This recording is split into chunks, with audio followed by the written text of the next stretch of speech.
kita ang dating kanlungan, tahanan ng ating tula at pangarap. Ngayon ay naglaho na. Saan hanapin pa? Lumilipas ang panahon,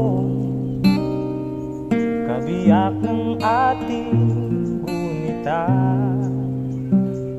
Ang mga puno, halaman, bakit kailangang lumisan?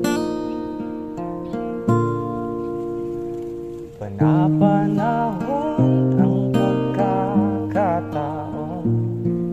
may babalik ba ang kahapon?